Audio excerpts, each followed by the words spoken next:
Monsieur le président, monsieur le ministre, monsieur le rapporteur, mes chers collègues, loin de toute diabolisation ou dramatisation, nous devons faire preuve de pragmatisme dans ce débat sur la légalisation de la production, de la vente et de la consommation du cannabis.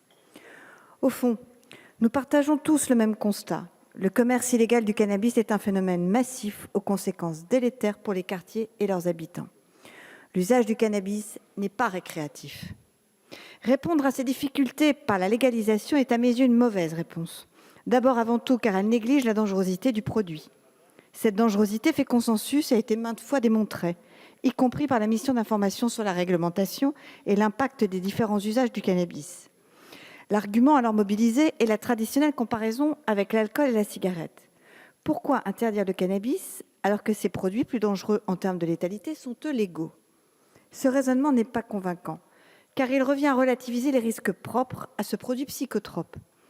Risque cardiovasculaire avéré, développement de maladies respiratoires lors de sa combustion, risque de schizophrénie ou autre psychose. En particulier, ses conséquences irréversibles sur le développement cérébral des plus jeunes en appellent à notre responsabilité collective. Dans ce contexte, il apparaît illusoire de faire respecter un âge minimum légal de consommation lorsque celui-ci peine déjà à être appliqué pour la vente de tabac ou d'alcool. Engagé, comme vous le savez, sur le protoxyde d'azote, je ne connais que trop bien les mécanismes de contournement qui peuvent être à l'œuvre et les difficultés que posent les restrictions d'accès à un produit légal. Au regard des risques engendrés, il apparaît donc disproportionné d'exposer les adolescents à ce produit. Il faut également se poser la question du message envoyé par une légalisation qui ferait évoluer l'acceptabilité sociale du cannabis. L'idée sous-jacente derrière le cannabis récréatif, c'est de rendre le produit sympathique, pour reprendre les mots du président de la République émis cette semaine. Vous me répondrez certainement que l'image du cannabis est déjà ancrée positivement chez les jeunes. Mais vous ne m'ôterez pas de l'idée que rendre plus accessible un produit envoie un message contradictoire avec celui de la prévention de ces risques pour la santé. Car oui, le cannabis n'est pas récréatif. Ce qui m'amène à un sujet crucial, la prévention. Là encore, nos solutions divergent. Je ne pense pas que politique de prévention et pénalisation s'opposent. Bien au contraire, elles sont complémentaires, car elles permettent à la fois d'agir sur la demande, mais aussi sur l'offre de cannabis.